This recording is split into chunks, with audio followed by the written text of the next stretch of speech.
Celebração do quinto mês dos calendários positivistas, César e Fraternidade. Cartaz do busto de Júlio César, conforme disposto na Igreja Positivista do Brasil, no Rio de Janeiro. Extrato do calendário positivista, com o mês de César e tabela de conversão para o calendário Júlio-Gregoriano.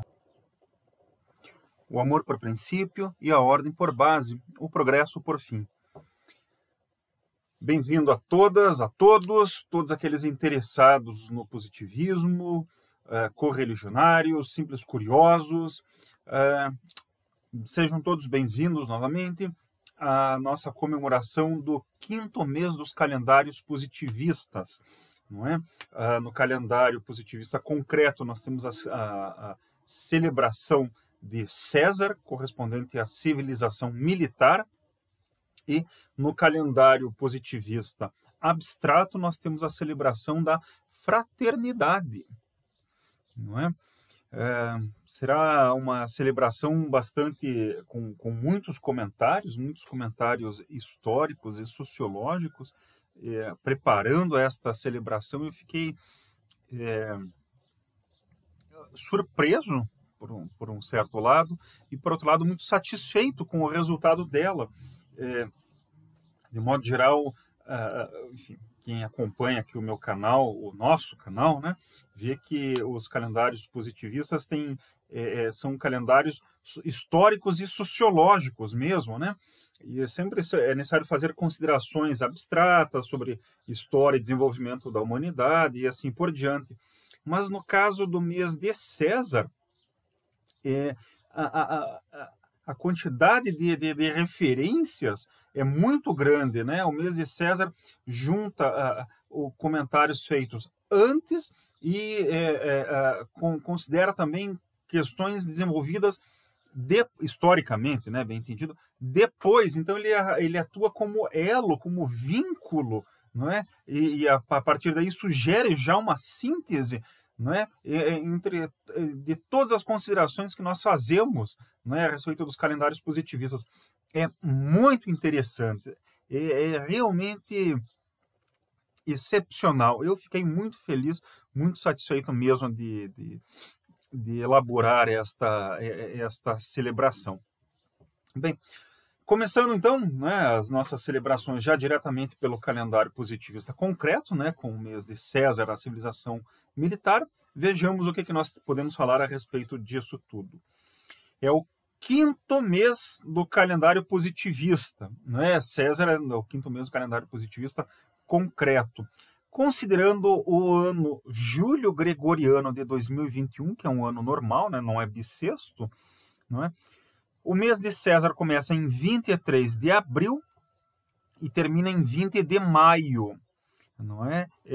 Como eu já observei, ele é o quinto mês, ele representa a civilização militar e é o quinto mês da antiguidade.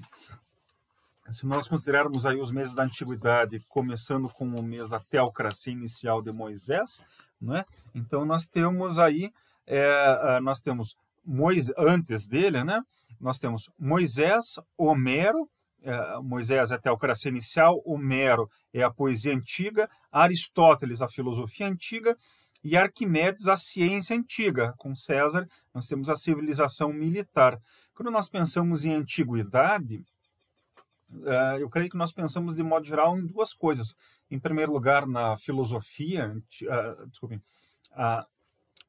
nós pensamos na Grécia, nós pensamos na democracia, genericamente na democracia, né? Alguma coisa chamada democracia, especialmente quem faz curso de nível superior na área das humanidades, né? A partir da mitologia criada por Jean-Jacques Rousseau, né?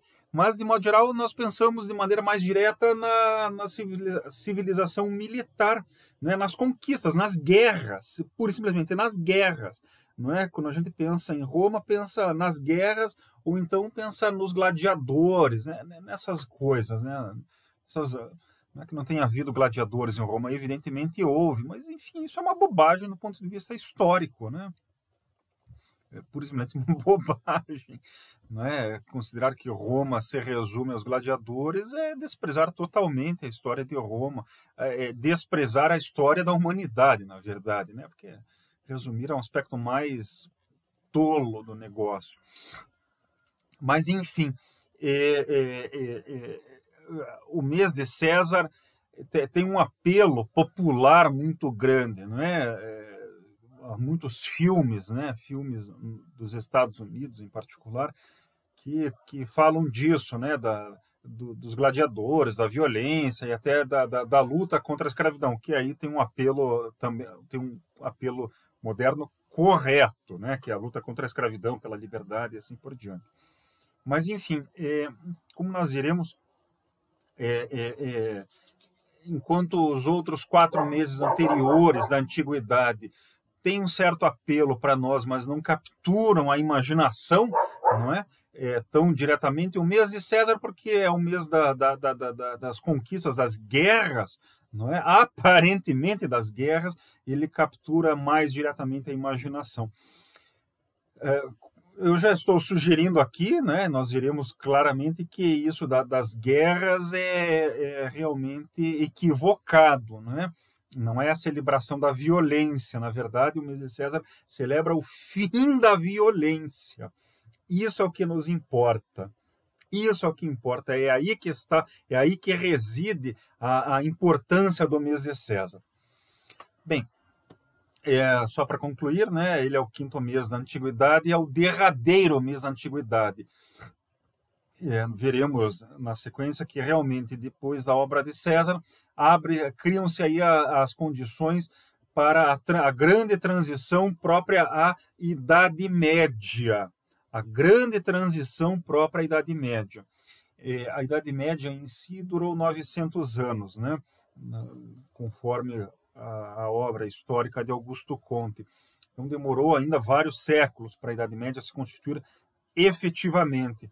Mas com a obra de César, as tarefas reservadas à antiguidade mais ou menos se encerram. Não é? O grande ciclo próprio da antiguidade, sociologicamente, se encerra e aí nós começamos a arrumar para a Idade Média.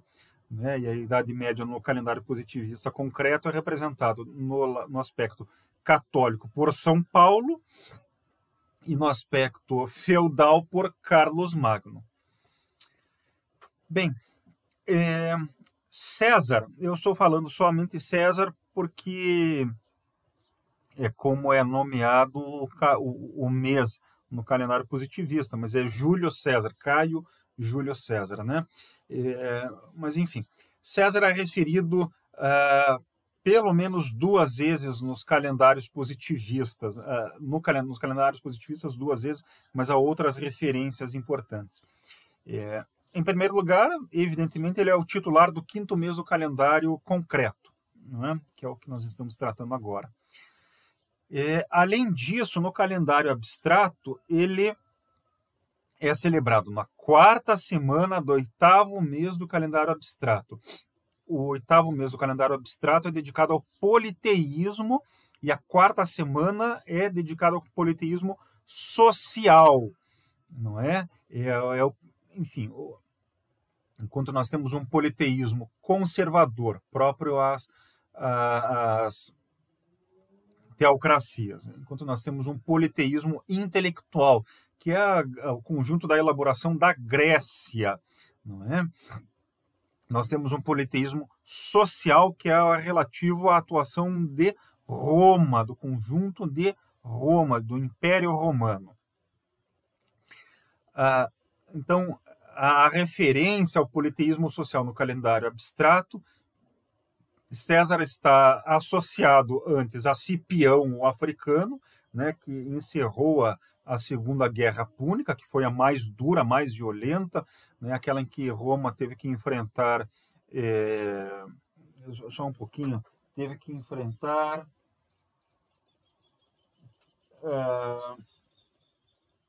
o general cartaginês, agora me fugiu, só um pouquinho, teve que enfrentar, cadê?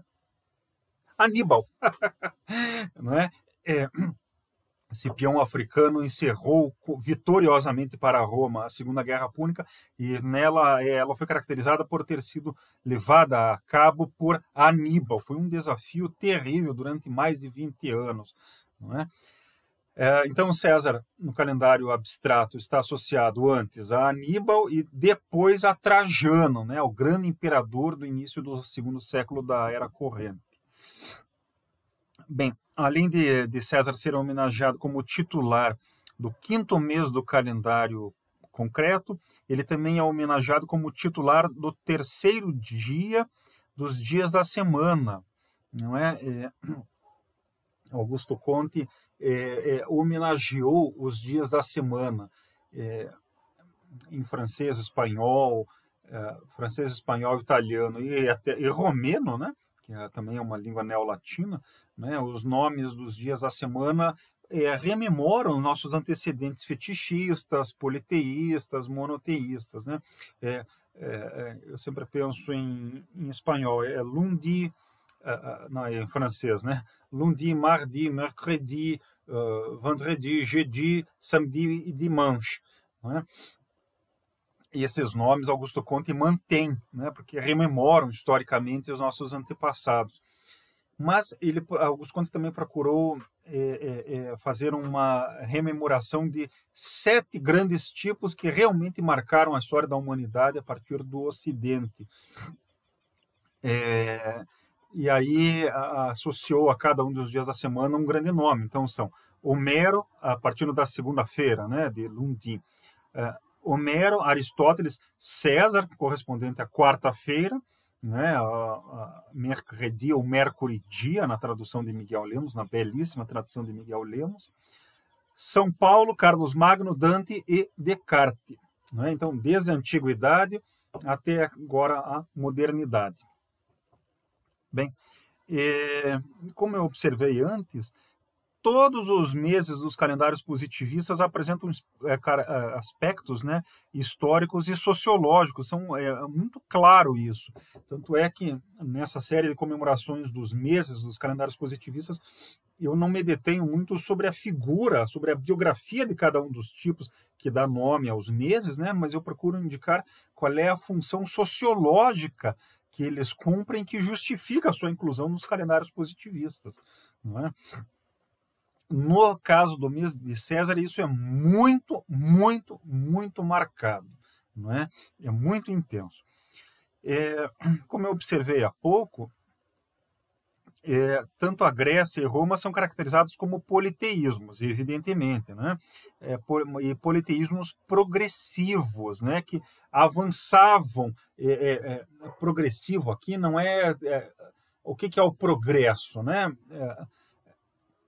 No Ocidente, desde o século XVIII, mas desde o século XIX, né?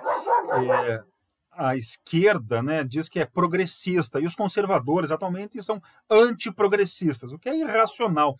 Mas a concepção de progresso da esquerda também é irracional, né, porque progresso é uma meta vaga, não se sabe o que é isso de progresso, é simplesmente uma fórmula que a esquerda usa, os marxistas em particular, usam para dizer que não são conservadores, não ficam parados. Não é? Bem, para Augusto Conte, o progresso é o desenvolvimento das forças humanas, não é?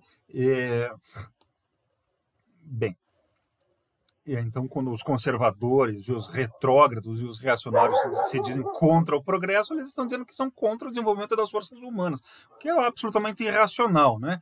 Os progressistas, os chamados autoproclamados progressistas, são irracionais porque, para eles não são contra o desenvolvimento das forças humanas, não é que eles sejam contra isso, mas eles são a favor da igualdade. A igualdade equaliza tudo, né? Todo mundo tem que ser igual a todo mundo. Bem, se todo mundo é para ser igual a todo mundo, nós não temos também desenvolvimento das forças humanas, né, das capacidades humanas. Então, os conservadores negam o progresso, então são contra o desenvolvimento das capacidades humanas, são a favor, então, da atrofia das capacidades humanas, do congelamento humano, né? E a esquerda é contra o progresso porque é a favor da igualdade, que também enfim, por definição, não é a favor das capacidades humanas. Bem, feita essa pequena digressão, né, sobre o que é o progresso, o politeísmo progressivo, os politeísmos progressivos da antiguidade representavam o desenvolvimento das capacidades humanas. No caso da Grécia, era o desenvolvimento das habilidades intelectuais, né, com Homero da poesia, com Aristóteles da filosofia e com Arquimedes da ciência, não é? Capacidades intelectuais. No caso de Roma, nós temos o desenvolvimento da atividade prática, a coordenação da atividade coletiva, né, das capacidades práticas da ação efetiva, da política, alguns poderiam dizer, né, e a coordenação da coletividade humana, da coletividade humana romana, basicamente, e depois nas cidades circunvizinhas, depois da Itália, depois da bacia do Mediterrâneo como um todo. Isso foi a coordenação da atividade prática. Por isso que são politeísmos progressivos. Em contraposição aos politeísmos progressivos, nós temos os politeísmos, os politeísmos progressivos, né? Mas no caso do calendário positivista, nós temos o politeísmo conservador, representado pelas teocracias, né? No caso do mês de Moisés. Era um politeísmo conservador porque todas as características da natureza humana eram reguladas ao mesmo tempo. Para conseguir regular tudo ao mesmo tempo, naquele estágio inicial da história da humanidade, né, nós tínhamos que ter aí um quadro de imobilismo, de relativo imobilismo. Não é que as coisas ficassem totalmente paradas, elas se moviam, evidentemente se moviam, mas para conseguir manter uma certa harmonia entre as várias características, os vários elementos da realidade humana, o movimento tinha que ser muito lento para que cada desenvolvimento da natureza humana fosse ajustado. Um elemento intelectual surgia, havia uma pequena modificação, era necessário ajustar o conjunto. Então, era um movimento muito lento. Eram sociedades regradas pelos sacerdotes com a submissão dos guerreiros. Na Grécia e em Roma, os guerreiros submeteram desde o início os sacerdotes, né, e aí a atividade, as várias características da natureza humana puderam se desenvolver livremente. No caso da Grécia, as características intelectuais, né, No caso de Roma, as habilidades coletivas, a atividade prática, no caso da guerra. Bem, como na Grécia e em Roma, os guerreiros submeteram desde o início os sacerdotes, alguns chamam isso de teocracias abortadas. Por que abortadas? Porque os sacerdotes não conseguiram submeter os guerreiros, foram submetidos desde o início. Não é? Ainda assim, claramente as instituições gregas e romanas mantêm e representam e utilizam as heranças das teocracias. Isso é muito claro no caso dos calendários, dos valores, exceto no caso não dos valores da afirmação do sacerdócio sobre os guerreiros, nem da atividade especulativa no caso da Grécia, né? Mas o conjunto o conjunto dos valores greco-romanos deixa muito claro a importância das teocracias, né? O culto ao Homero, né? As obras homéricas na Grécia mais, mas em Roma também, evidencia isso, né? A memória das teocracias. Eu estava lendo agora há pouco uma peça de Aristófanes, que é do século V antes da Era Corrente. Aristófanes escreveu na Atenas clássica, né? Ali um pouco antes da Guerra do Peloponeso. Aristófanes cita ali o Egito o tempo inteiro. Então eles conheciam o Egito, conheciam a herança que vinha lá do Egito, né? Com muita clareza isso. Enfim, o que eu quero indicar com isso de que Grécia e Roma são politeísmos progressistas, teocracias abortadas, é que Grécia e Roma tinham suas particularidades, mas mantinham tradições das teocracias antigas. Então, isso indica uma continuidade histórica, né, em que não houve uma cessação, não houve um ponto de ruptura claro, duro, traumático nessa continuidade histórica. Isso é muito importante, é muito interessante. O Ocidente se caracteriza, o Ocidente desde o início do catolicismo, do cristianismo, tem esses pontos de rupturas, e cada vez mais, não é? Nós fazemos questão de ter pontos de ruptura o tempo inteiro. Não é? Bem, como eu observei antes, né, embora o mês de César seja dedicado à civilização militar, o que menos importa aí é a celebração das guerras em si, não é? O que importa de verdade é o caráter social coletivo, né? Que as guerras de conquista, né? Especialmente as levadas a cabo por Roma, assumiram, né? Então, as guerras de conquista eram, enfim, são as guerras em que uma cidade se organizava e começava a conquistar todo mundo ao redor, aumentando cada vez mais os territórios, não é? O que importa é o caráter coletivo dessas guerras de conquista. Mas vejam só, não é só a conquista pura e simplesmente, não é pura e simplesmente a criação de um império que aumenta sem cessar. Não é isso. A ideia de um império universal para nós positivistas é aberrante.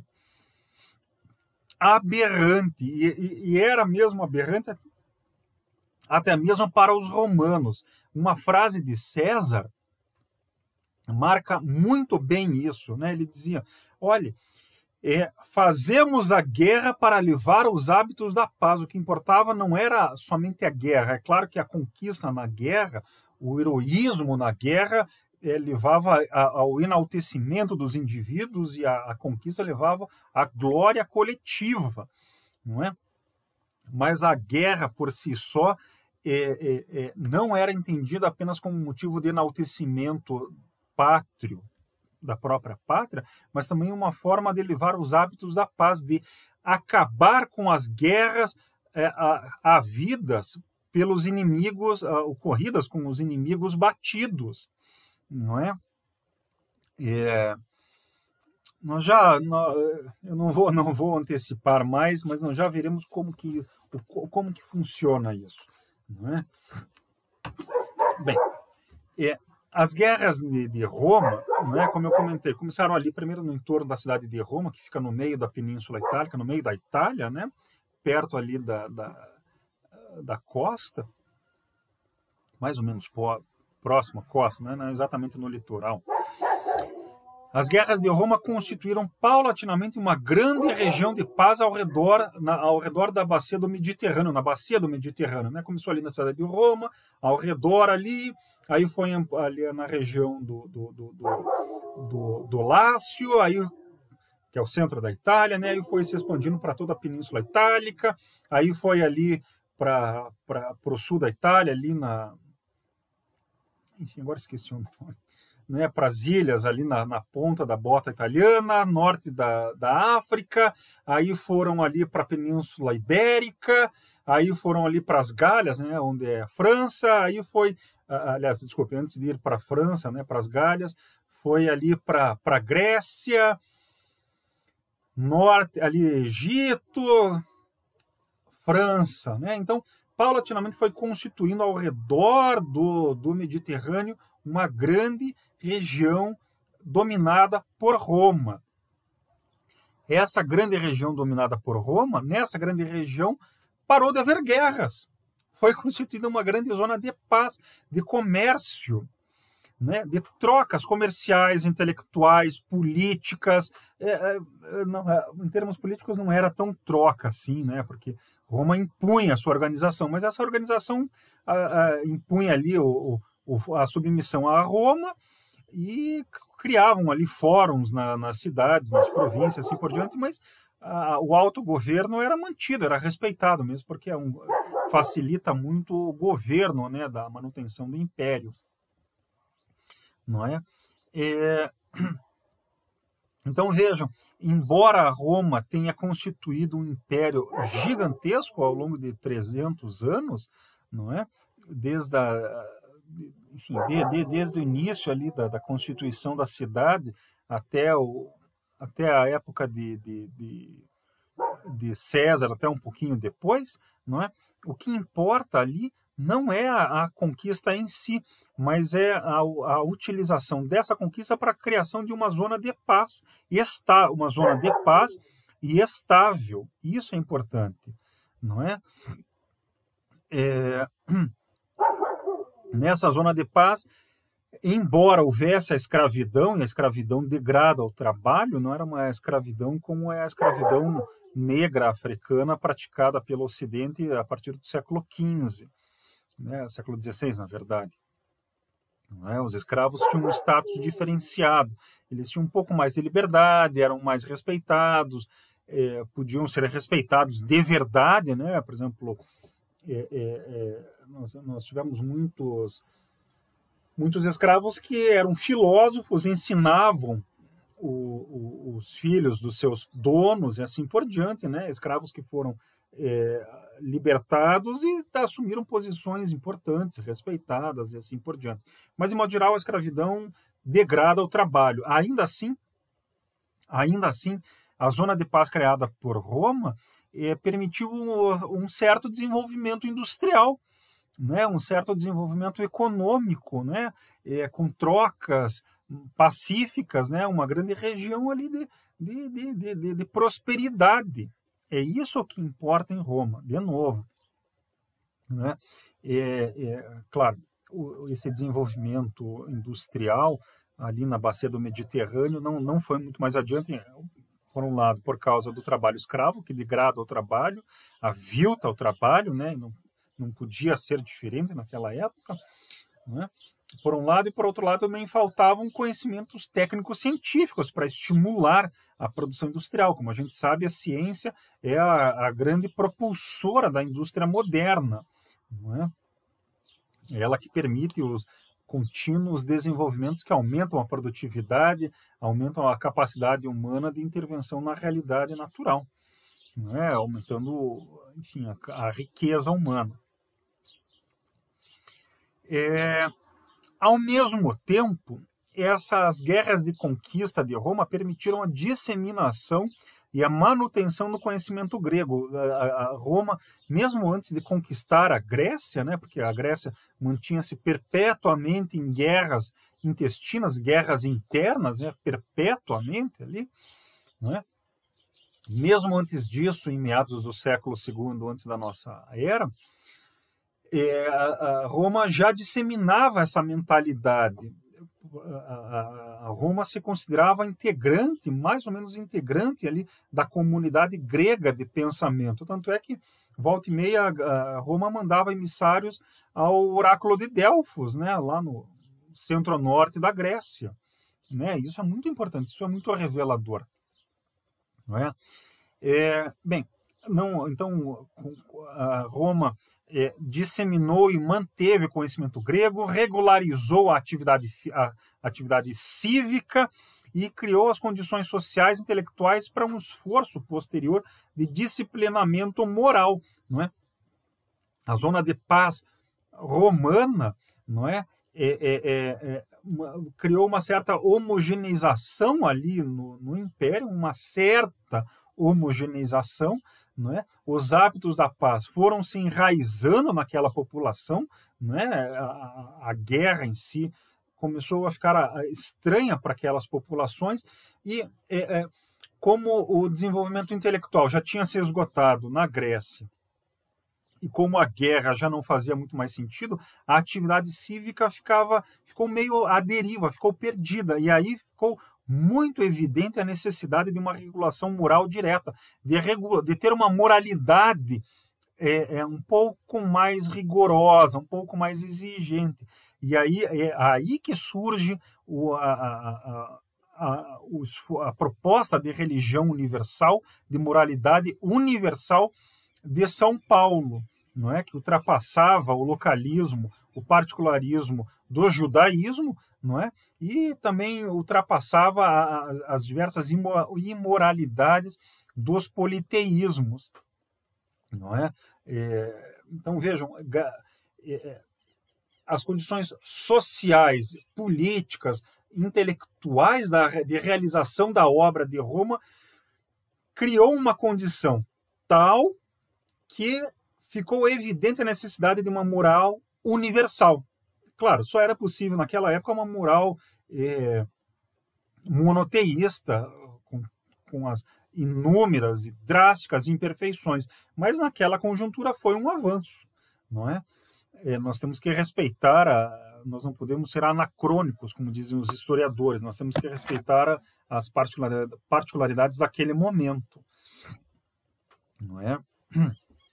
Se nós dividirmos, né, a história de Roma, não é, do Império Romano, em duas metades, nós vemos que dá para dividir de maneira muito clara as fases, né? Na fase republicana, logo antes do Império, né, nós temos aí a criação do Império, são as guerras de conquista. A segunda metade é a fase do Império mesmo, né? O Império começou mais ou menos oficialmente com a ascensão de Júlio César, lá nos anos 40, antes da Era Corrente, mas oficialmente em 27, 28, com a ascensão de Otaviano Augusto, que era sobrinho neto de Júlio César. Então, enquanto no Império nós temos a criação, na República, nós temos a criação do Império, efetivamente, do Império territorial, não é? Na época do Império, né, nos próximos 300, 400 anos, nós temos a criação de uma zona de paz interna. Não foi totalmente pacífica, houve altos e baixos, houve ainda algumas guerras de conquista, houve problemas internos, né? O século III foi marcado por muitas crises, né? Crises dinásticas, crises políticas, de legitimação, mas ainda assim houve um esforço muito grande de criação e manutenção de uma zona de paz durante o Império, não é? E as guerras da época do Império foram guerras muito defensivas, foram guerras de defesa para manutenção das fronteiras contra o avanço dos bárbaros. Não importa aqui, bárbaros aqui é a expressão que os romanos usavam, né? Contra as invasões que vinham de fora, né? Não é aqui para ficar dizendo que eles não prestavam. Enfim, mas eram grupos mais ou menos nômades que, enfim, não estavam muito abaixo da organização romana, né? Cívica, social e assim por diante. Estavam ainda numa fase de guerra, de conquistas nômades ali, né? Enquanto Roma já tinha uma estabilidade muito maior. Não é, enfim, não é para ficarmos aqui tratando muito da terminologia de bárbaros ou não bárbaros, né? Enfim, as guerras do Império tinham um certo elemento de guerras de conquista. Os romanos ainda queriam conquistar, aprofundar ali o domínio onde hoje em dia é a Hungria, a Romênia, né, ali a Bulgária, avançar em direção ali à Ucrânia, onde hoje em dia é a Ucrânia, e em particular avançar em relação de volta ao Império Persa.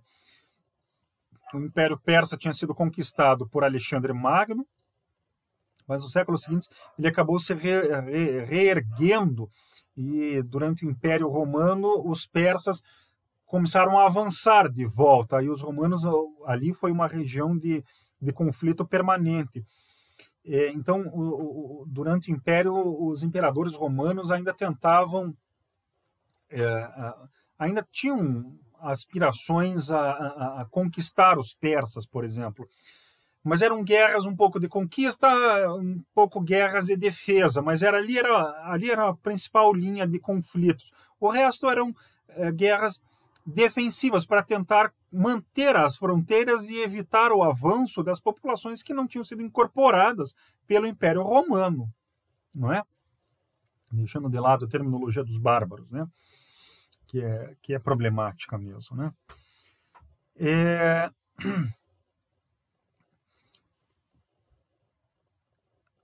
Júlio César, ele era herdeiro das tradições populares das guerras sociais de Roma, que aconteceram no segundo século antes da nossa era. Na verdade, houve conflitos sociais em Roma desde o início da República, pelo menos, né? Era muito marcado isso. Havia os patrícios e havia os proletários. Eram proletários, a expressão era essa, proletários, porque eles só tinham filhos para indicar no censo, né? Os proletários eram a plebe, em particular, a plebe eram aqueles grupos que não integravam as famílias, as grandes famílias. Então havia o grupo das famílias ligados aos senadores, aos patrícios, e havia a plebe, não é? E esses dois grupos disputaram, não é, privilégios durante toda a história da República. No século II antes da nossa era, 150 antes da nossa era, esses conflitos ficaram muito fortes, muito fortes. Por quê? Porque a população pobre da cidade de Roma, em particular, aumentava muito. Bem, era a população pobre da cidade de Roma e eram as cidades submetidas, as outras cidades que não Roma, submetidas ao domínio romano, né? Então havia os pobres dentro de Roma, os indivíduos pobres, e havia todo o resto do Império Romano que era pobre, era pauperizado pela cidade de Roma. Então havia conflitos paralelos em toda a cidade, em todo o Império Romano. Isso, enfim, gerava conflitos muito intensos. Não era tanto para que os pobres obtivessem privilégios, mas era para que os patrícios, o Senado em particular, abrissem mão dos seus privilégios e cedesse um pouco para a população pobre. Cedesse, né? Dinheiro, terras, possibilidades de ir a julgamento sem requisitos, etc, etc, etc.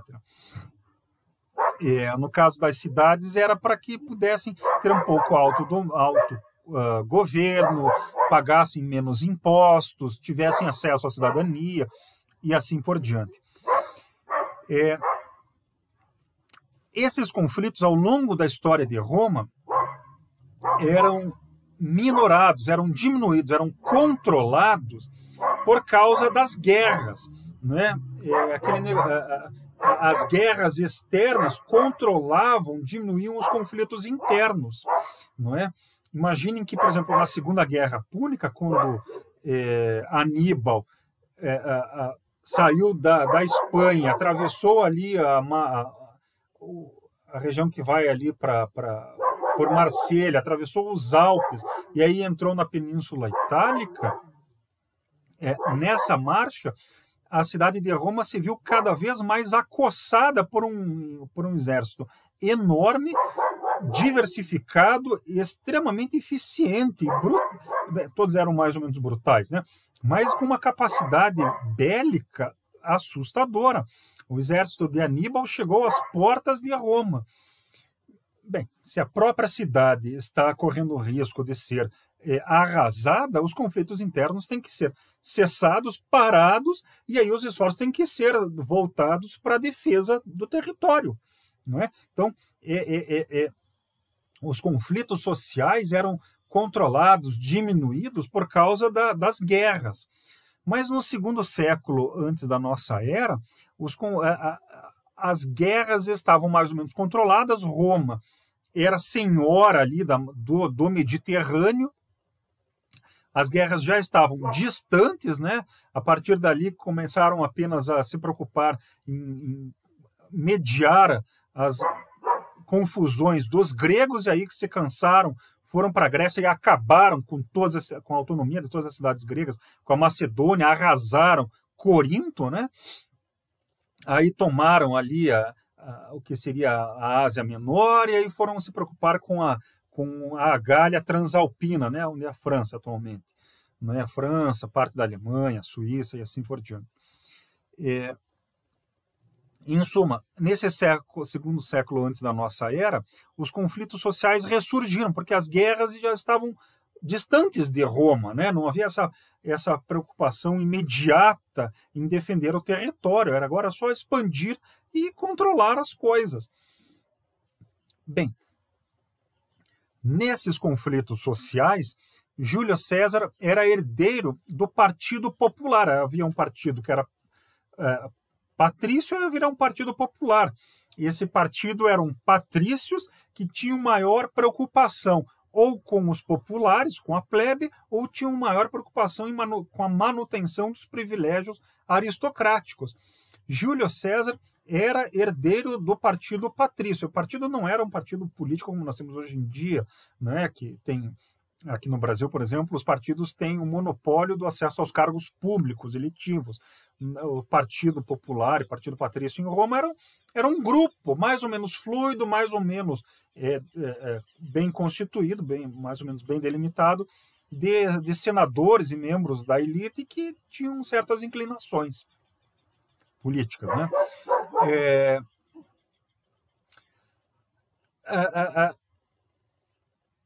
A guerra social no segundo século ficou muito marcada pelas propostas dos irmãos Gracos, né, que conseguiram muito poder e propuseram leis de reforma agrária.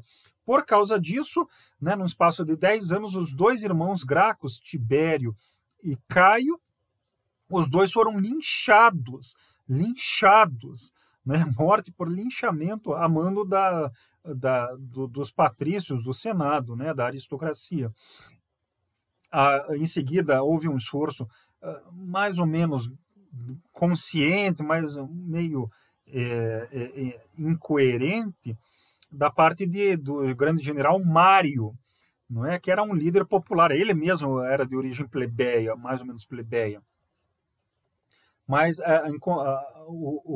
os irmãos Gracos apresentaram um momento dramático da luta social de Roma, lá por 120, 130 antes da nossa era.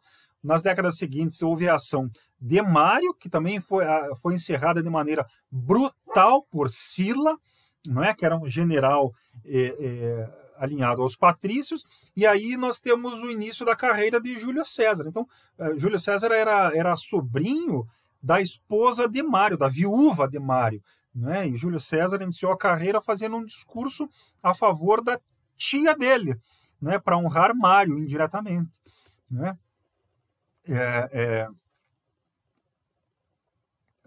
Então, César era realmente herdeiro dessas tradições populares.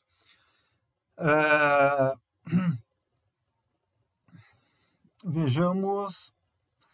Bem, do que nós temos visto até agora, né, do que eu tenho comentado até agora, nós podemos dizer, então, que a ação romana corresponde claramente à realização ou ao vislumbre muito claro de duas das três leis dos três estados. Para Augusto Conte não existe apenas uma lei dos três estados, né, que é a lei do estado teológico, metafísico e positivo. Não é? São três leis. Não é? A intelectual, né, as concepções passam por estado teológico, metafísico e positivo, mas também os sentimentos são familiar, cívico e da humanidade, e a atividade militar conquistadora, militar defensiva e, enfim, pacífico industrial. Com Roma, nós temos, pelo menos, então, o vislumbre, mas até uma certa realização com clareza de duas dessas três leis. A lei dos sentimentos, não é? Né, em que sentido? Os sentimentos mais amplos, eles começaram nas famílias e aí passaram para as cidades. Primeiro eram as famílias, aí o esforço coletivo próprio às cidades, às pátrias, e com Roma nós tendemos diretamente à humanidade, né? Os grandes poetas romanos, Virgílio, falam já da humanidade como um todo, independentemente da pátria, da cidade, né? E a lei da atividade, né? Depois das guerras de conquista concluírem-se durante o Império Romano, né? Por exemplo, Roma fez o seu império, como eu estou falando, né? Fez o seu império e acabou com as guerras intestinas de conquista lá na Grécia, né? Nós temos aí uma guerra de defesa, as guerras de defesa durante o Império, com o estímulo da atividade pacífica e industrial. Roma realiza isso, ou já permite vislumbrar para onde é que as grandes marchas humanas estavam indo, não é? apesar disso, né, apesar de Roma prenunciar a sociocracia, né, esse conjunto de sentimentos da humanidade, da atividade pacífica industrial e positiva, né, faltavam ainda para Roma realizar a sociocracia vários elementos, né? Podemos indicar aqui o seguinte: faltava o desenvolvimento direto da regulação moral, que estava reservada para a Idade Média, após a pacificação realizada por Roma. Em segundo lugar, a extensão da lei intelectual dos 3 estados, né, a positivação das nossas concepções para todas as ciências, para todas as concepções humanas. Né? A positividade naquela época estava limitada à matemática, à astronomia e a rudimentos das outras ciências. E essas outras ciências, né, não apenas a constituição da física, da química e da biologia, mas também da sociologia e da moral, né, apenas rudimentos dessas ciências positivadas, e de qualquer maneira essas ciências só estavam positivadas em termos estáticos e não dinâmicos, não é? Faltava a ideia de movimento histórico, que não havia essa percepção com clareza naquela época. Faltava ainda, de maneira central em termos sociais, a emancipação dos trabalhadores, que deviam deixar de ser escravos, tornarem-se servos da gleba, não é? Enfim, se transformarem em trabalhadores livres. A libertação efetiva dos trabalhadores só aconteceu no final da Idade Média, então faltava ainda muito caminho. E, da mesma maneira, a emancipação das mulheres, que tinham que deixar de ser agregados, apêndices dos homens, para serem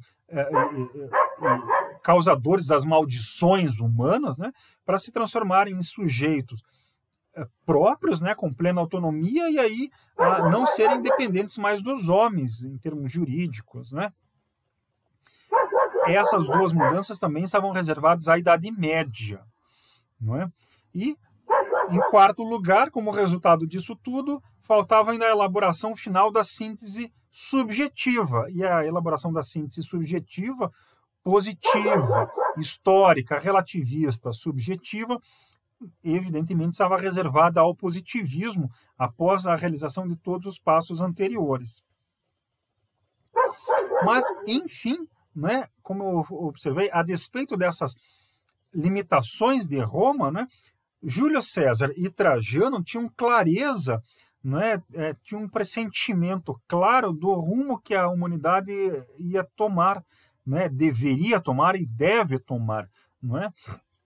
De uma atividade plenamente pacífica, universalista e de fé demonstrável, não é? Então mostra o nível, o grau de emancipação moral, intelectual, prática dos romanos, já desde Júlio César, né? Augusto Comte observa isso no Catecismo Positivista.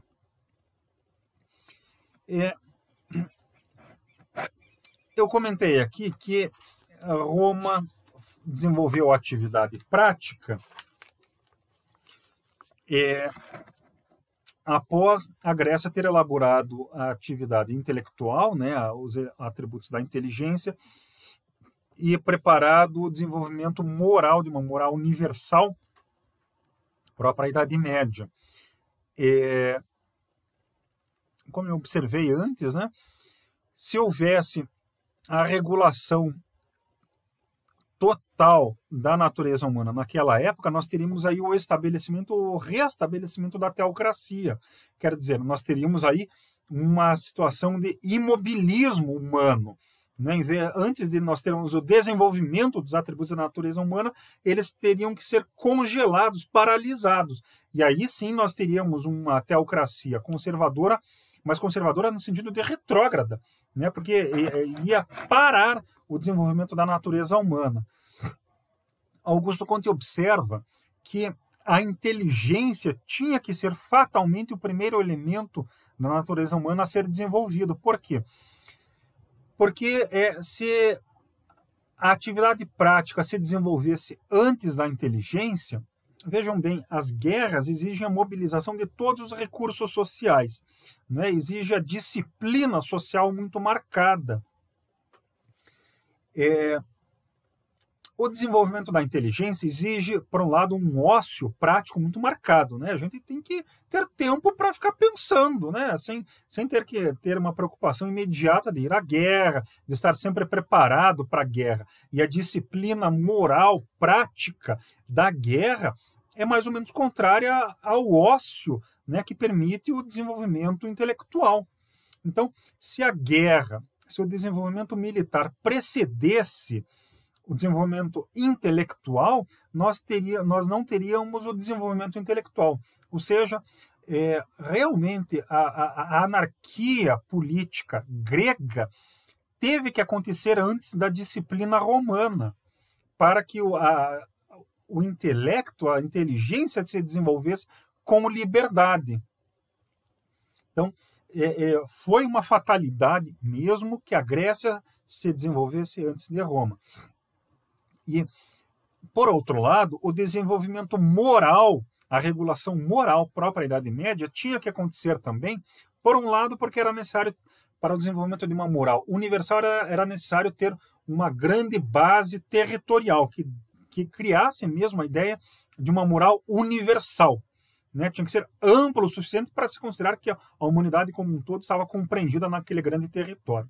Mas, mais do que isso, como os sentimentos se vinculam à realidade humana por meio da inteligência, por meio da atividade prática, era necessário que esses dois atributos, a inteligência e a atividade prática, estivessem desenvolvidos para que fossem regulados pela moralidade.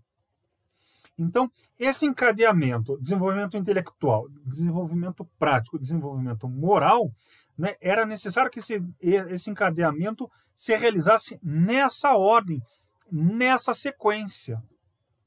Como eu comentei, quando as guerras de conquista de Roma cessaram e se passou lá, né, as guerras de defesa, a atividade humana, a atividade romana, né, ficou sem propósito, ficou sem sentido. É aí que nós temos o desenvolvimento das grandes aberrações morais, políticas, sociais, com aquelas aberrações do final da dinastia de Otávio Augusto, com Nero, Caracalla, todas aquelas aberrações, né, de imperadores todo-poderosos que ficavam matando, se divertindo com a morte das pessoas e assim por diante. Isso evidencia a falta de propósito coletivo, a falta de orientação, não é? Quando essa dinastia, que estava decadente mesmo, né, ficou decadente com muita rapidez, foi substituída pela dinastia de Trajano, a Nero Flávia, né? Nós temos aí uma renovação dramática da atividade romana, que era realmente com vistas à manutenção e ao melhoramento da vida de todos os cidadãos, não é? Então, quando a busca da guerra, né, cessa, né, esse espírito guerreiro teve que ser acabado, encerrado, né? Os últimos imperadores romanos da primeira dinastia eram podres moralmente, politicamente também, né? E a nova dinastia, não por acaso, foi excelente, né? Não por acaso em termos do mecanismo de sucessão ali, né? Já trataremos disso. E aí, o que se busca mesmo é a manutenção da paz, do melhoramento da vida e assim por diante, né? A ação de Adriano, por exemplo, é muito clara, né? Ele procurou conhecer todo o império, né? Ficou 20 anos sem voltar à cidade de Roma para conhecer todo o império e a cada província que ele visitava, ele melhorava, né? Mandava realizarem-se obras de edificação de novos fóruns, de melhoramento, de aquedutos e assim por diante. Bem,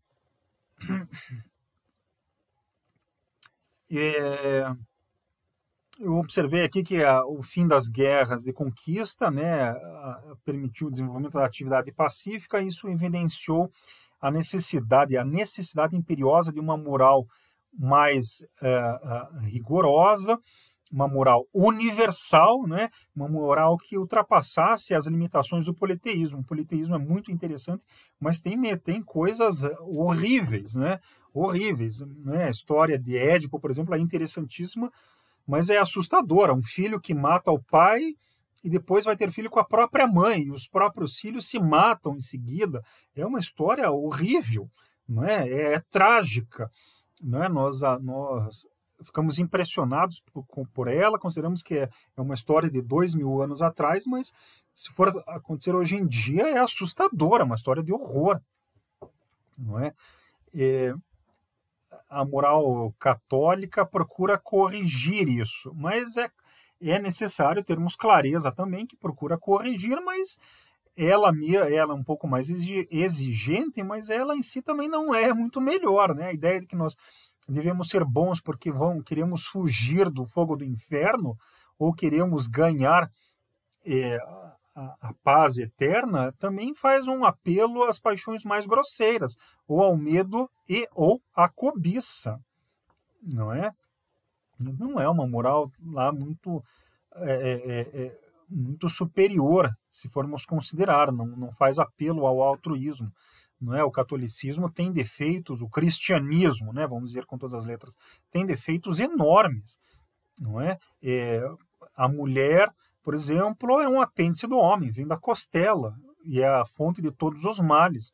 Que moral é essa, né? A mulher, que é a metade moralmente superior da humanidade, né? Que é aquela capaz de representar a humanidade como um todo, ser a fonte de todos os males. Não dá. Ou que considera que o trabalho é uma danação eterna. O trabalho é fonte de dignidade, fonte de produção de riqueza, não é? Então, que moral é essa, né? Enfim, não é por outro motivo que os romanos, né, os grandes pensadores romanos, consideravam o catolicismo durante muitos séculos uma aberração moral, né? Desprezavam o cristianismo, não é por outro motivo, achavam que era uma moral muito inferior, não é, à própria moral, mas eram romanos já emancipados da teologia politeísta, não é? E que eram dotados de uma alta moralidade concreta, né? Buscavam a paz, o melhoramento público, eram romanos imbuídos do estoicismo próprio à elite romana, já própria à época imperial, né? Bem, vale a pena aqui nós considerarmos que as guerras e as atividades de Roma, né, se nós compararmos, eu falei das guerras de conquista de Roma, eu citei aqui as guerras da Grécia. Nos últimos 20 anos nós tivemos vários filmes mesmo, né, feitos lá por Hollywood, sobre as guerras da Grécia, né, o Império, tivemos o filme Troia, com Brad Pitt, né, sobre a guerra de Troia, baseado parcialmente na Ilíada.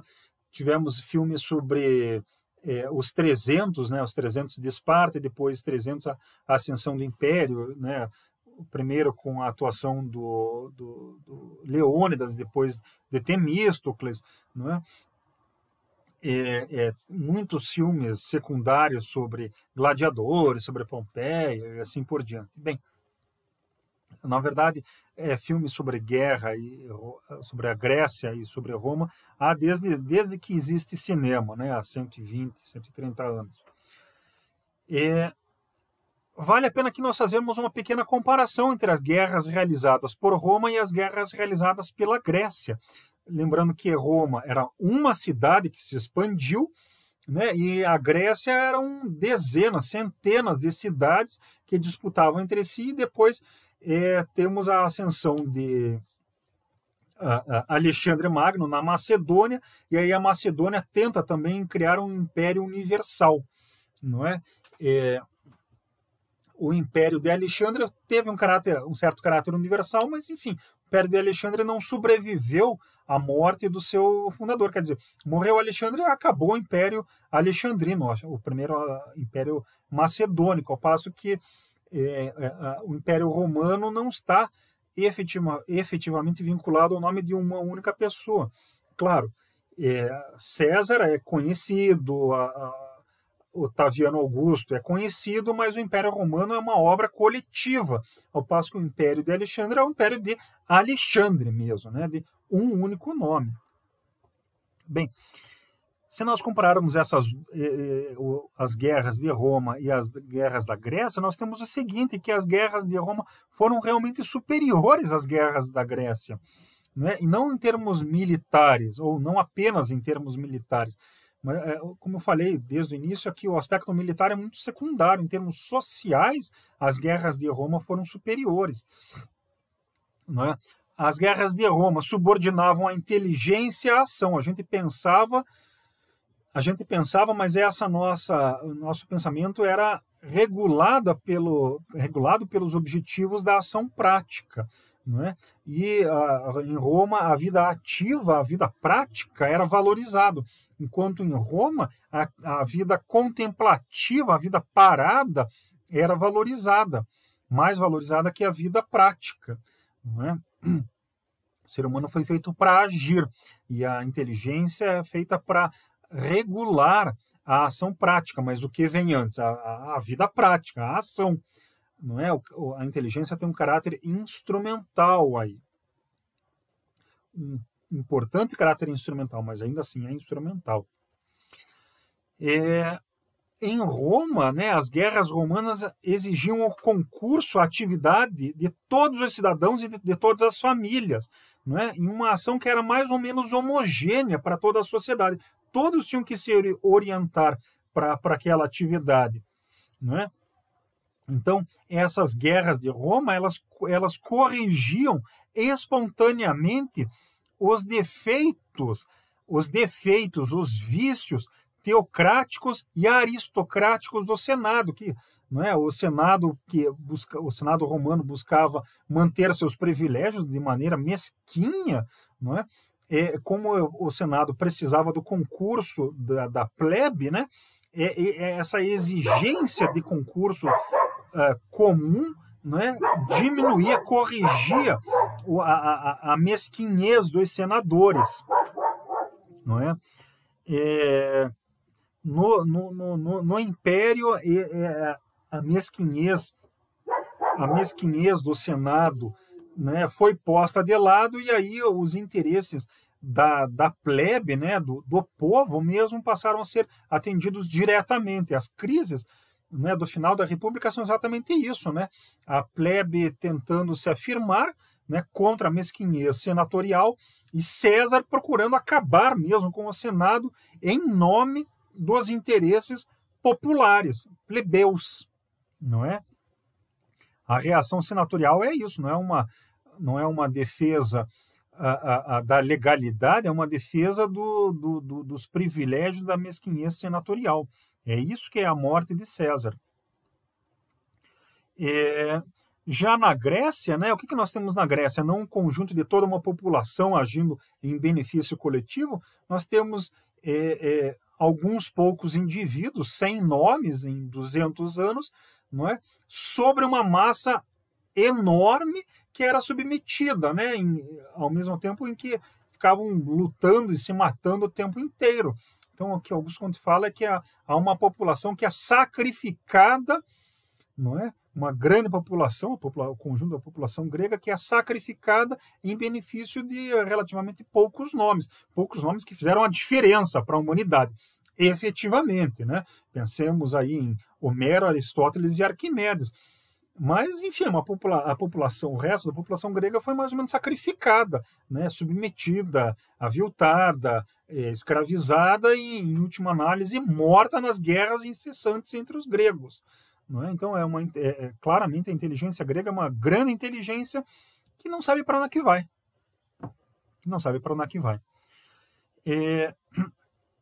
As guerras de Roma foram guerras verdadeiramente de conquista após momentos de conflito concentrado em um adversário temível, Cartago, especialmente Cartago na Segunda Guerra Púnica, né, levada a cabo por Aníbal, né, e hesitações no papel de árbitro do Mediterrâneo. Como eu comentei, depois de bater Cartago, Roma ficou ali tentando administrar os conflitos na Grécia, na Síria, um pouco ali no Egito, mas como os gregos não paravam de ficar se matando, tentando ameaçar Roma, depois de ficar ali uns 30, 40 anos aguentando isso, Roma disse assim, chega. Os romanos foram lá e acabaram, dominaram toda a Grécia, acabaram com o Império Macedônico, arrasaram, reduziram a pó a cidade de Corinto, ao mesmo tempo em que arrasaram com Cartago, e disseram, olha, chega, vocês são colônia, são província nossa, ponto final. E acabaram, né? Essas guerras romanas foram guerras realmente para acabar com as guerras, para realmente acabar, em vez de serem guerras intestinas e incessantes como faziam os gregos, né? E as guerras dos gregos serviam apenas para enfraquecer mutuamente as cidades e para facilitar a dominação estrangeira. Foi assim também que Roma conseguiu conquistar a Grécia, né? Se enfraqueceram tanto que Roma chegou lá e conquistou. Apesar de serem os conquistadores da Grécia, Roma sempre valorizou a herança grega. Não é? O conquistador político militar submeteu-se intelectualmente ao vencido. Não é? Os romanos, de modo geral, eram muito abertos às influências convergentes e assimiláveis dos povos vencidos. Não é? Por exemplo, Cícero, que era um senador adventício, né? Não era de linhagem pura, por assim dizer, de Roma, era um senador que vinha da elite de uma das cidades conquistadas por Roma. Cícero, que era um defensor dos privilégios, da mesquinhez senatorial, foi para Atenas, foi para a Grécia para ser educado. Era extremamente comum a elite romana ir para a Grécia para ser educada lá. Quer dizer, é um respeito. Claro, havia romanos que desdenhavam da Grécia, mas, de modo geral, os romanos iam lá para a Grécia para estudar. Então, era realmente a Roma submetendo-se intelectualmente à produção grega. Isso é muito interessante, né? Outra influência que me vem à mente aqui, que era assimilável dos povos, outra influência que Roma recebeu de povos submetidos é a incorporação de Ísis. Ísis era uma deusa de origem egípcia que foi admitida, a admissão era formal, o imperador celebrava formalmente e publicamente a incorporação de um novo deus a um panteão romano. E Ísis era uma deusa de origem egípcia que foi incorporada ao panteão romano, tornou-se colega de Mercúrio como deusa dos mensageiros, não é? Mas isso já no Império, no século I da nossa era. Então, Roma era conquistadora, mas e exigia a disciplina, mas aceitava, né, com relativa facilidade a participação dos outros os elementos assimiláveis das suas províncias. Um elemento que é muito importante para nós aqui é o de que, embora sem estar vinculado às guerras em si, Roma criou um instituto do que Augusto Conte chamou de hereditariedade sociocrática, que é um governante adotar alguém de fora de sua família, adotar alguém, né? E esse alguém ser o seu sucessor.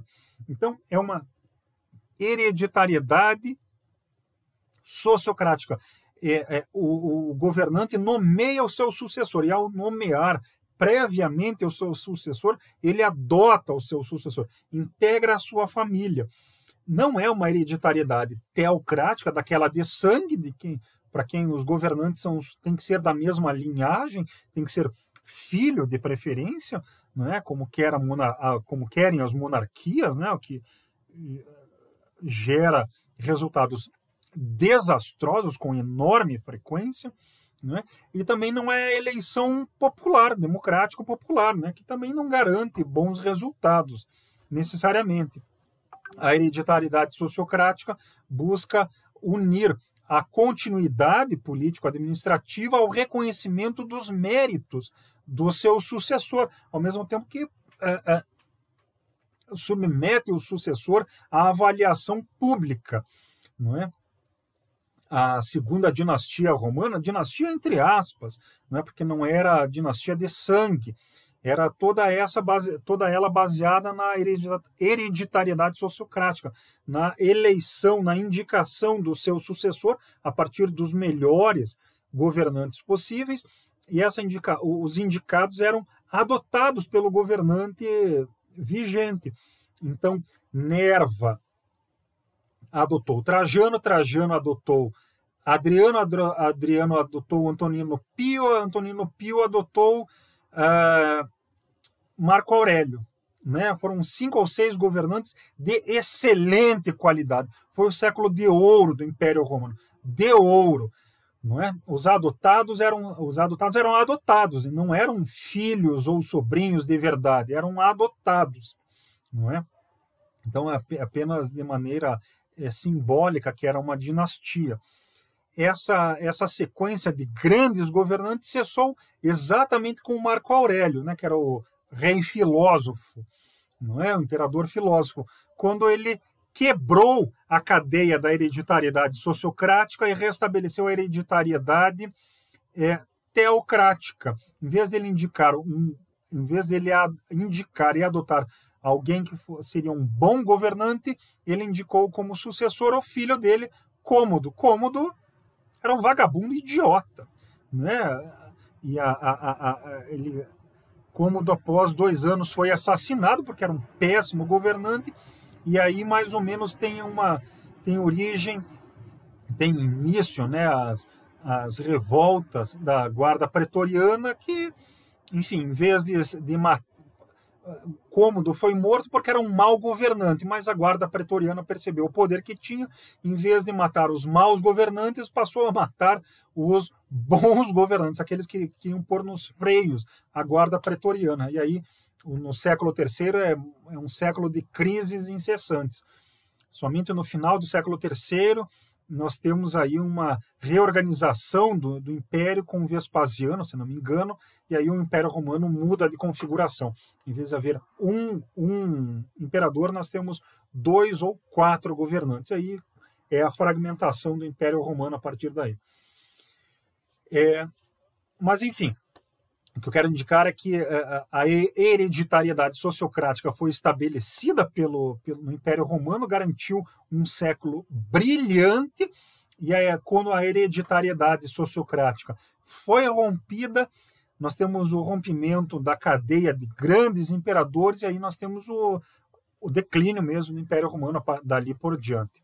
Não foi um declínio linha reta, assim, né, pro abismo. Foi um declínio assim, aí subiu e aí foi descendo. Não é?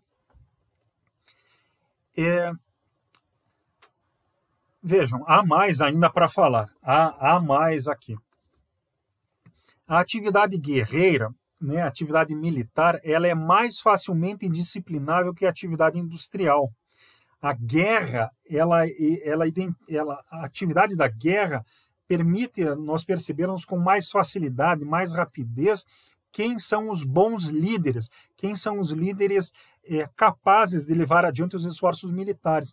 E a disciplina militar, ela é mais fácil de constituir, ela é mais direta que a disciplina industrial, não é? Enfim, é mais fácil, mais direta, mais clara. Inversamente, a disciplina industrial, ela é mais indireta e ela é mais complicada, não é? Enquanto o mérito, a capacidade de liderança, de boa liderança na guerra é mais facilmente identificável, a capacidade na indústria é mais difícil. O mérito na indústria é mais dificilmente identificável e é mais variável também, não é? Há mais habilidades necessárias ou possíveis de serem aplicadas na atividade industrial. Isso torna mais complicado, né, disciplinar a atividade industrial. E a subordinação do egoísmo ao altruísmo na guerra é mais fácil também, é mais direto. Ou o soldado se submete ou não se submete, se não se submeter à própria existência da coletividade fica em risco. Ao passo que na atividade industrial, o egoísmo dos líderes, dos capitães de indústria, não tem efeitos negativos tão imediatos. Isso permite que se esconda, que se finja que a atividade industrial não depende do concurso, não depende da coletividade. Bem, se não fica tão claro, tão evidente a necessidade do altruísmo e do compartilhamento de atividades, do esforço de todos na atividade industrial, isso permite, inversamente, que se faça o elogio direto do egoísmo. Então, não é por acaso aí que muita gente em filme, líderes políticos, fiquem falando que a ganância é boa, temos que ser gananciosos, quer dizer, temos que ser mesquinhos e temos que mandar as favas os outros, temos que ser individualistas. Então, por causa de todos esses motivos é que a atividade industrial é tão mais problemática. Bem, se a atividade industrial é tão problemática, né, em contraposição, a atividade militar era mais fácil. Isso não é para fazermos um elogio da guerra, não é para voltarmos ao militarismo, é para, enfim, lamentarmos o fato de que uma atividade pacífica é mais problemática, lamentarmos isso, mas assumirmos a nossa responsabilidade no sentido de que temos que regular a atividade pacífica industrial, não é? Temos que afirmar aqui o altruísmo incessantemente, não é?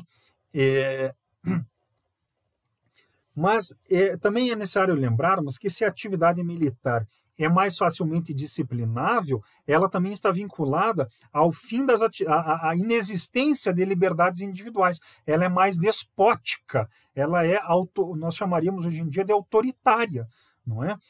Nós não temos, com o militarismo, nós não temos, por definição, as nossas liberdades cotidianas, a liberdade de pensamento, por exemplo, não é? Que põe em questão diretamente o mando, a relação de mando e obediência em termos militares, não é? Assim, vejam, Augusto Comte faz um elogio da atividade militar, mas esse elogio não é para dizer que nós temos que ser militaristas, não é isso. Augusto Comte é resolutamente um defensor da atividade pacífica, da atividade industrial e da liberdade de pensamento, não é? Esse elogio da atividade militar é para indicar o que eu observei agora, para indicar que a atividade pacífica industrial é mais difícil. São necessários mais esforços mais intensos e esforços em diversas frentes, não é? Para nós disciplinarmos, para nós termos uma ação industrial correta, adequada, não é? Capaz de respeitar a dignidade do ser humano, não é? É mais complicada, ou seja, exige mais esforços e esforços mais intensos.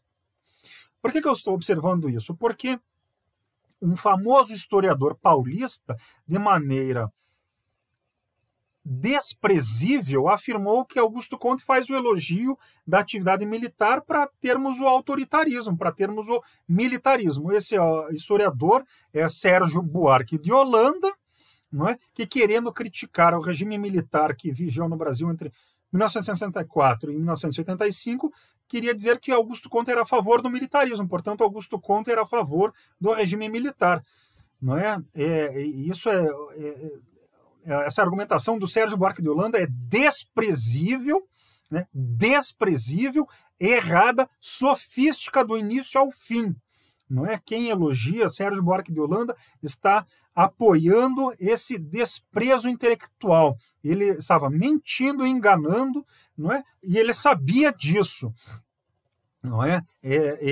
Essas observações estão presentes no volume que ele escreveu, no volume 7º da História Geral da Civilização Brasileira, não é? Que tinha sido iniciado por ele e depois foi organizada pelo Boris Fausto, não é?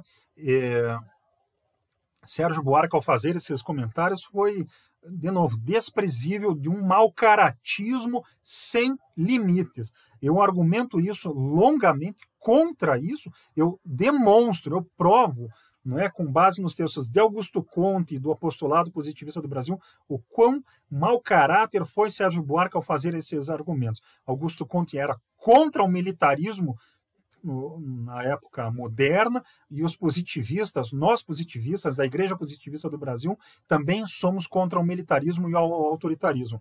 Né? Eu comento isso nos capítulos deste livro, Contínuas Brasileiras, e também numa das sessões deste outro livro, Laicidade na Primeira República Brasileira. Né? Nesses dois livros eu me dedico a comentar em detalhes de que maneira, como que Sérgio Buarque foi podre moralmente ao fazer esses sofismas contra Augusto Conte. Né? Delírios de um intelectual que estava no seu gabinete querendo procurar bodes expiatórios. Bem, com isso nós concluímos as observações sobre o calendário, sobre o mês de Júlio César. Falta apenas indicar as 4 semanas do calendário do mês de César no calendário positivista. Né?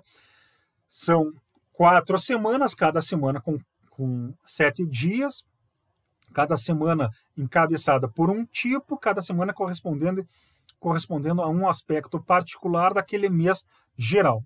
Né?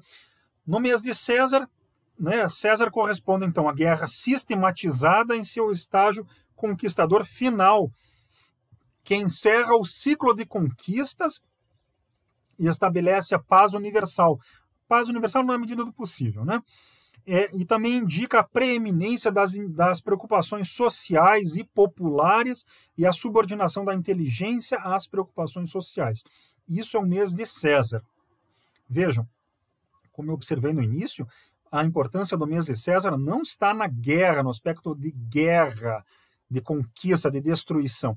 Está na orientação social e pacífica dessas guerras, da guerra que encerra as guerras e institui a paz produtiva, com liberdade e com respeito aos conquistados. Né? Aí as 4 semanas do mês de César são encabeçadas por Temístocles, que era grego, né? Alexandre, que era macedônio, mas, enfim, os macedônios se consideravam meio gregos. Então, Temístocles, Alexandre, Cipião, o africano, já nas guerras de Roma, e Trajano, né, o grande imperador no início do 2º século.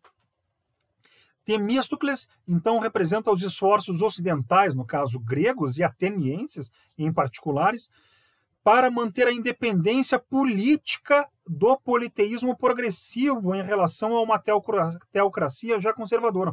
Temístocles representa a resistência grega contra a invasão persa.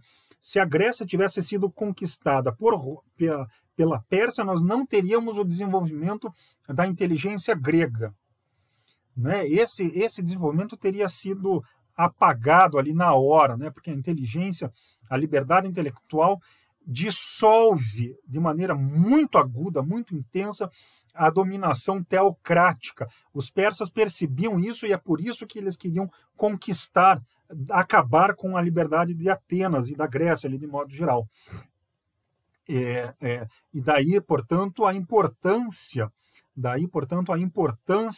da resistência da resistência vitoriosa dos gregos, aí representados por Temístocles, não é? E essa resistência como condição para a liberdade intelectual ocidental, não é? Com Alexandre, não é, nós temos aí uma tentativa acontecida já na própria Grécia de um império grande o suficiente capaz de encerrar as conquistas militares. Se o Império Alexandrino permanecesse, talvez fosse possível a Macedônia realizar o que Roma realizou depois. É possível, embora isso não fosse acontecer, né? Alexandre estava muito imbuído do desejo de conquista universal, de guerras incessantes. Os romanos foram conquistando e já ali com Alexandre disseram, chega de conquistar, vamos encerrar, agora vamos manter o que nós já temos. Não é? Mas ainda assim, né, Alexandre corresponde à vitória grega final sobre os persas. Alexandre conquistou o Império Persa e acabou com a ameaça persa, que era uma ameaça permanente. Depois, já no século III da nossa era, os persas já ressurgem e ficam insistindo de volta. Foi uma ameaça que retornou 500 anos depois de Alexandre, mas ainda assim voltou, né? E por fim, o Império Alexandrino, por mais efêmero que tenha sido, né, ele teve o mérito de disseminar por todo o Mediterrâneo Oriental, pela Ásia Menor e pela Ásia Central, chegou até o Afeganistão, chegou até a Índia, né? Não é? A cultura grega, criando o chamado helenismo. Isso foi muito importante. Não é? No Egito, criou-se a cidade de Alexandria, criaram-se muitas cidades chamadas Alexandrias, que são cidades de Alexandre. Né? Em particular, na Alexandria do Egito, criou-se um museu de Alexandria, que era uma universidade. Não é? Ela teve um papel de criar eruditos que produziram novos conhecimentos e mantiveram os conhecimentos já hauridos anteriormente. Nem todos, né? Na verdade, relativamente poucos membros do Museu de Alexandria foram espíritos inovadores. De modo geral, eram literatos, metafísicos e assim por diante, mas os que não eram foram grandes pensadores. Euclides, Eratóstenes, enfim, esses são os dois que eu me lembro, mas houve muitos pensadores desse quilate ali. Cipião, o africano, né, representa ali aos esforços romanos para constituir com êxito o seu império, desde o início da República, no século VI antes da Era Corrente, até o início das crises sociais, no século II, no século II, então aí por volta de 400 anos.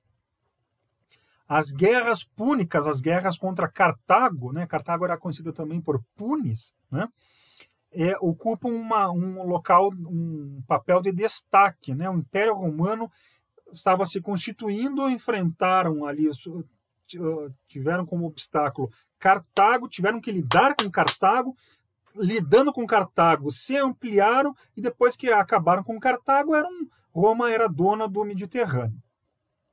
Não é?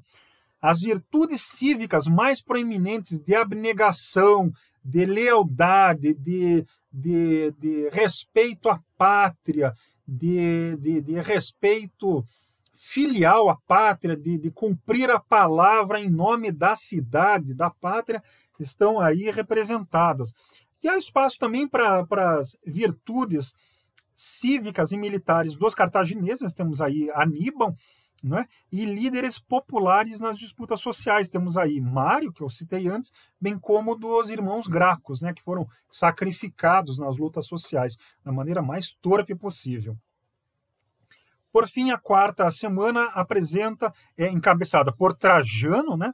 E apresenta os grandes imperadores do século II da nossa era, né? Representando, por um lado, a hereditariedade sociocrática. São os imperadores que indicam o apogeu do império, né, com a máxima extensão do império, o seu máximo brilho, a máxima força, né, na chamada dinastia Nervo-Antonina. Né, são os imperadores que vão de Nerva, né, que foi o pai adotivo de Trajano, até Cômodo. Cômodo encerra a dinastia. Mas como o Cômodo era torpe, era desprezível, evidentemente ele não está no calendário positivista. E essa semana também apresenta ali alguns auxiliares, por exemplo, Mecenas junto a Otaviano Augusto, juristas como Ulpiano, Papiniano e alguns outros imperadores, né? Com isso, então, nós temos aí o término dos comentários sobre o mês de César. Faremos uma pausa agora, né? Para vocês é imediato, mas para mim eu descanso alguns minutos, né? Faremos uma pausa e, na sequência, retornaremos com a celebração do quinto mês no calendário positivista abstrato, correspondendo à fraternidade. Até daqui a pouquinho. Olá, retornamos com a celebração do 5º mês dos calendários positivistas, agora com o calendário abstrato, né? Com o 5º mês do calendário abstrato, correspondendo à fraternidade. Vejam só, o 5º mês do calendário positivista abstrato celebra a fraternidade, né? É o 4º mês que celebra os laços fundamentais, não é? Os laços fundamentais são 5, né? O casamento, a paternidade, a filiação, a fraternidade e depois a domesticidade, não é? Então é o 4º mês, no mês que vem nós temos aí também a domesticidade. A fraternidade, vejam só, é o laço que liga no âmbito doméstico os filhos entre si. Então, vejam só, também é o laço que se desenvolve entre aqueles que são iguais em força, né? Deixando de lá, ampliando a vinculação dos filhos entre si, não é? A geração subsequente aos pais, né? São ampliando essa concepção. Também a fraternidade é o vínculo que liga entre si aqueles que são iguais em força, que estão na mesma geração ou são coetâneos, não é? Ou os iguais numa relação hierárquica, que são abaixo de um superior, não é? Então, a fraternidade é aqueles que são mais ou menos iguais entre si. Vejam só, eu falei agora em hierarquia, não é? Enquanto os meses da paternidade e o da filiação referem-se a relações entre antepassados e descendentes, entre os que vieram antes e os que vieram depois, entre os que são mais fortes e os que são mais fracos, não é? Enquanto os meses da paternidade e da filiação estabelecem a continuidade humana, a fraternidade estabelece a relação entre aqueles que são de uma mesma geração, ou que são de maneira geral, são da mesma época, que estão vivos numa mesma época em particular, não é? Então, o mês da fraternidade estabelece a solidariedade humana, não é? Que são as relações presentes que acontecem entre aqueles que estão vivos, não é? Vejam, Augusto Comte com clareza estabelece a celebração antes da solidariedade, estabelece a celebração da continuidade daqueles que vêm antes, não é? Da massa dos que já passaram, dos que já morreram, e a massa dos que ainda não nasceram, dos que virão após nós. O passado e o futuro, em seguida o presente. O presente, por mais importante que seja, ele é importante, porque afinal quem está vivo é que realiza a obra dos passados e prepara dos futuros, né? Mas por mais importante que seja o presente é apenas um ponto, um momento, né? Entre duas massas que crescem sem cessar, como dizia Augusto Comte, a dos que já morreram, dos que vieram antes de nós, né? E a dos que virão, não é? Então, passado, futuro, presente. Esta é a ordem filosófica da história humana, não é a ordem cronológica, é a ordem filosófica e deveria, por isso, ser a ordem sociológica, e sendo a ordem sociológica política. Não é? Se sabemos para prever, a fim de prover, se sabemos a partir do passado para prever, para saber o que acontecerá, a fim de regular o que nós faremos hoje, não é? A ordem filosófica estabelece a ordem sociológica. Nós sabemos para entender, e a fim de entender para onde estamos indo, a fim de regular, a fim de melhorar a nossa atuação presente. Saber para prever, a fim de prover. Bem, então, o mês da fraternidade estabelece a solidariedade humana, que tem que ser subordinada à continuidade humana, não é? Enfim, a explicação do mês da fraternidade é essa, não é? É bem simples, bem direto, embora, evidentemente, discutirmos a solidariedade e a continuidade, exija grandes considerações. Mas o mês da fraternidade basicamente é isso, né? Todo mês positivista são 4 semanas, é constituído por 4 semanas, cada semana com 7 dias, um total de 28 dias, e são 13 meses por ano. As 4 semanas do mês da fraternidade são representadas, são constituídas por vários aspectos da fraternidade, né?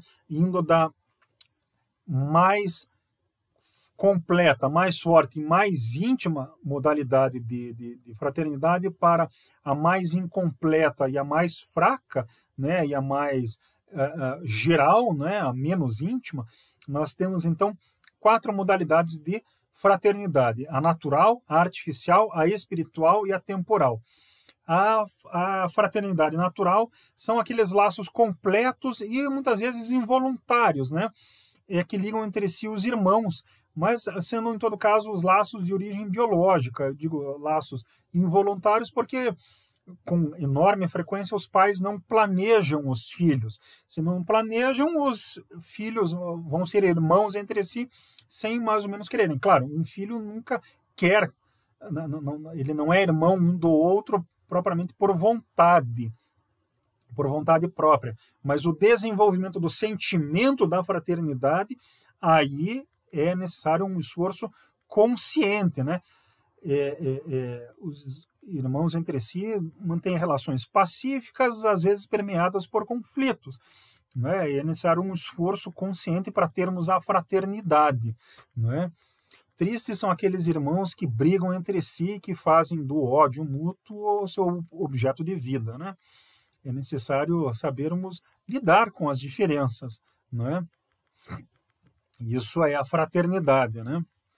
Enfim, há os laços naturais e há os laços artificiais. Os laços artificiais são aqueles em que um filho é adotado pelos pais, em que não há um laço biológico entre pais e filhos e, portanto, não há um laço biológico entre os irmãos, não é?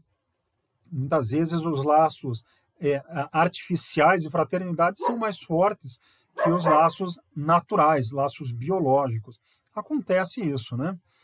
Há os laços espirituais, são aqueles laços de apoio principalmente moral, mas também intelectual e artístico entre os indivíduos, né? São os irmãos de espírito, não é?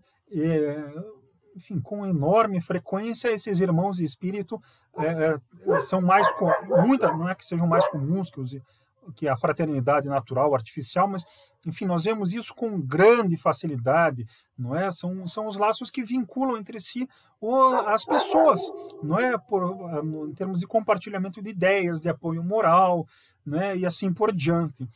São apoios importantes na vida de qualquer pessoa. E, por fim, a fraternidade temporal, são os laços de apoio material, econômico e político, em que algumas pessoas apoiam, financiam as outras. São os mecenas, por exemplo, são aqueles indivíduos que apoiam politicamente os outros e assim por diante, não é? Essa fraternidade temporal, na medida em que são apoios econômicos ou políticos, né? Elas não têm um elemento de apoio, não têm tão diretamente um elemento de apoio espiritual, não é? Mas se nós pensarmos bem, sempre há um certo elemento espiritual nesse apoio temporal, não é? Bem, essas são as 4 modalidades de fraternidade identificadas por Augusto Comte, que ele julgava dignas de serem valorizadas, celebradas no calendário positivista abstrato. Vejamos agora as celebrações, os aniversários, os centenários, os feriados cívicos presentes no 5º mês do calendário positivista, dos calendários positivistas, não é? Nós temos várias celebrações aqui neste mês. A fundação da Igreja Positivista do Brasil, em 1881, no dia 11 de maio ou 19 de César. não é? A fundação da Igreja Positivista do Brasil, por Miguel Lemos e Raimundo Teixeira Mendes, reorganizando um pequeno grêmio que havia antes, que era só um clube filosófico, né? Com, por exemplo, Benjamin Constant, mas depois passa a ser uma igreja de verdade, com uma atuação intensa e poderosa, não é? Depois nós temos o aniversário de nascimento de Jean-François Eugène Robinet, que era um dos discípulos diretos de Augusto Comte, era médico de Augusto Comte e foi um dos seus executores testamenteiros. Ele nasceu em 1825 e morreu em 1899. É o aniversário de nascimento em 2 de César, em 24 de abril. Robinet, além de ser discípulo de Augusto Comte, médico de Augusto Comte, executor testamenteiro, também escreveu muitas e importantes biografias de Condorcet, Danton, foi um defensor da Comuna de Paris em 1870-71, não é? Ele foi um autor muito importante. Nós temos aí o aniversário de morte de Georges Lagarrigue, não é? Em 1894, Georges Lagarrigue nasceu em 1854 e morreu em 94, em 12 de César ou 4 de maio. Georges Lagarrigue foi um chileno, foi colega e amigo íntimo de Miguel Lemos, e assim como Miguel Lemos criou a Igreja Positivista no Brasil, Georges Lagarrigue criou um apostolado positivista em Paris, enquanto a ação de Pierre Lafitte em Paris era uma ação morna, não é, puramente intelectual, enfim, fazendo cursos interessantes, mas enfim, religiosamente pífios, né? Georges Lagarrigue, com apoio do Dr. Congreve, o inglês, né, que também era discípulo de Augusto Comte, o Georges Lagarrigue desenvolveu um apostolado intenso em Paris. Né, intenso, mas morreu jovem, com 40 anos, infelizmente. Temos o aniversário de nascimento do nosso grande Marechal Cândido Rondon, não é? O nosso grande Cândido Rondon. Ele nasceu em 1865, em 13 de César ou 5 de maio, nasceu em 1865 e morreu em 1958.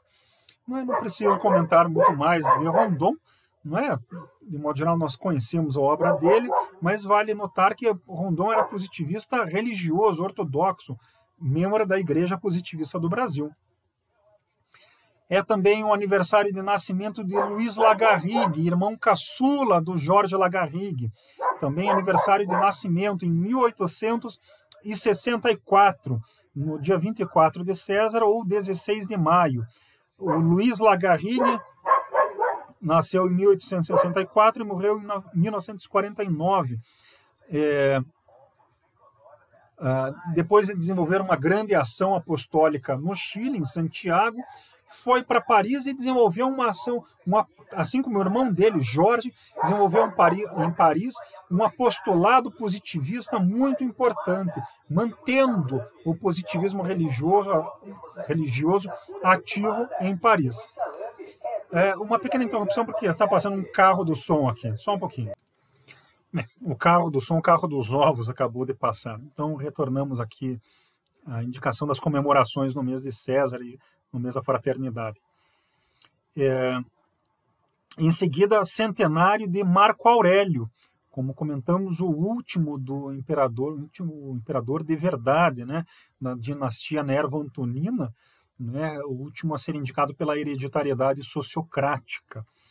Não é? Ele nasceu em 121 e morreu em 180, então temos 1900 anos de nascimento de Marco Aurélio, o imperador filósofo estoico.